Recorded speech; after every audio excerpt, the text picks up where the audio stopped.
নমস্কাৰ সকলোকে স্বাগতম জনাইছো আমাৰ চেনেলৰ নতুন এটা ভিডিঅ'লৈ। আজিৰ ভিডিঅ'টোৰ দ্বাৰা মই আপোনালোকক বৰ্তমান অসম চৰকাৰৰ শিক্ষা বিভাগৰ কেইবাটাও গুৰুত্বপূৰ্ণ খবৰ জনাইছো। সো ভিডিঅ'টো শেষলৈকে চাব আৰু যদি ভাল লাগে আমাৰ চেনেলটো সাবস্ক্ৰাইব কৰি ভিডিঅ'টো আপোনাৰ লগৰ বন্ধু-বান্ধৱীলৈ শ্বেয়াৰ কৰি দিব।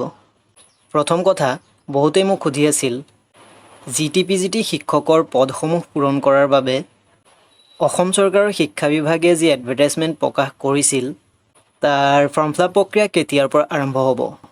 দ্বিতীয়তে, টেট কাম ৰিক্ৰুইটমেণ্ট এক্সাম কেতিয়া অনুষ্ঠিত কৰিব। তৃতীয়তে, LP/UP শিক্ষক নিযুক্তি প্ৰক্ৰিয়া কেতিয়া সমাপ্ত কৰিব।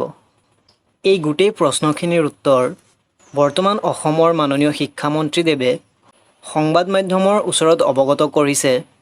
মই আপোনালোকক এই ভিডিঅ'টোৰ শেষৰ ফালে সেই অডিঅ' ক্লিপটো শুনাম, সো ভিডিঅ'টো শেষলৈকে চাই থাকিব। আপোনালোক সকলোৱে ইতিমধ্যে অৱগত যে ভাৰতবৰ্ষত লোকসভা নিৰ্বাচনৰ বাবে যি মডেল কোড অফ কণ্ডাক্ট লাগি আছিল তাৰ বাবে শিক্ষা বিভাগৰ নিযুক্তি প্ৰক্ৰিয়াসমূহ বন্ধ হৈ আছিল। কিন্তু নিৰ্বাচনৰ সমূহ প্ৰক্ৰিয়া শেষ হোৱাৰ পিছত শিক্ষামন্ত্ৰীদেৱে বিভাগীয় কৰ্তৃপক্ষক পুনৰাই অৱগত কৰিছে যে জিটিপিজিটিয়ে হওক LP/UPয়ে হওক সেই নিযুক্তি প্ৰক্ৰিয়াৰ কামখিনি পুনৰাই আৰম্ভ কৰিব লাগে আৰু অতি সোনকালে সেই কামবোৰ আগবঢ়াই নিব লাগে। হয়তো এই মাহৰ ভিতৰতেই জিটিপিজিটিৰ বাবে অনলাইন প্ৰক্ৰিয়া আৰম্ভ হ'ব আৰু পঞ্চায়ত নিৰ্বাচনৰ আগে আগে টেট কাম ৰিক্ৰুইটমেণ্ট এক্সাম অনুষ্ঠিত কৰিব। সো আপোনালোকে ভালদৰে প্ৰিপেৰেশ্যন কৰি থাকক যাতে এটা ভাল ফলাফল কৰিব পাৰে। নেক্সট, LP/UP ৰিক্ৰুইটমেণ্ট প্ৰক্ৰিয়া কামসমূহ পুনৰাই আগবঢ়াই নিবৰ বাবে তেখেতে বিভাগীয় কৰ্তৃপক্ষক অৱগত কৰাইছে। আশা কৰোঁ এই কামখিনিও অতি সোনকালে সমাপ্ত হ'ব আৰু প্ৰাৰ্থীসকলৰ মনৰ আশাসমূহ পূৰণ হ'ব। এতিয়া আহকচোন শিক্ষামন্ত্ৰীদেৱে সংবাদ মাধ্যমৰ ওচৰত কি কথাখিনি অৱগত কৰালে সেই অডিঅ' ক্লিপটো শুনো।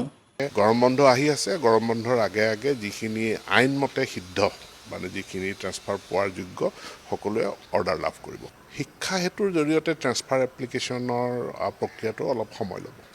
এটা ৰিক্ৰুইটমেণ্ট অলৰেডি এডভাৰটাইজমেণ্টটো ওলাই গৈছে। প্ৰাথমিক শিক্ষাটো সকলোৱে এপ্লিকেশ্যনো গ্ৰহণ কৰা হ'ল। ছেকেণ্ডেৰীৰ ক্ষেত্ৰত পৰীক্ষা অনুষ্ঠিত হ'ব। গতিকে পৰীক্ষা অনুষ্ঠিত কৰাৰ কাৰণে ইতিমধ্যে আমি সেৱাক এটা ব্লু প্ৰিণ্ট ৰোডমেপ ৰূপৰেখা প্ৰস্তুত কৰাৰ কাৰণে দায়িত্ব দিয়া আছে। MCCৰ কাৰণে গোটেই প্ৰক্ৰিয়াখিনি যিহেতু বন্ধ আছিল, এতিয়া MCC প্ৰত্যাহাৰ হোৱাৰ পাছত এই গোটেই প্ৰক্ৰিয়াটো আমি 2 দিনতে আকৌ আৰম্ভ কৰিম। টেট কাম ৰিক্ৰুইটমেণ্ট পৰীক্ষা সোনকালে হ'ব। মই এতিয়াই আপোনাক দিন তাৰিখ সময় কৈ দিব নোৱাৰোঁ, কিন্তু প্ৰক্ৰিয়াটো অব্যাহত আছে। MCCৰ কাৰণে স্থগিত আছিলে, এতিয়া আকৌ আৰম্ভ হ'ব। আজিলৈ ইমানতে সামৰিছোঁ। ভিডিঅ'টো শেষলৈ চোৱাৰ বাবে ধন্যবাদ।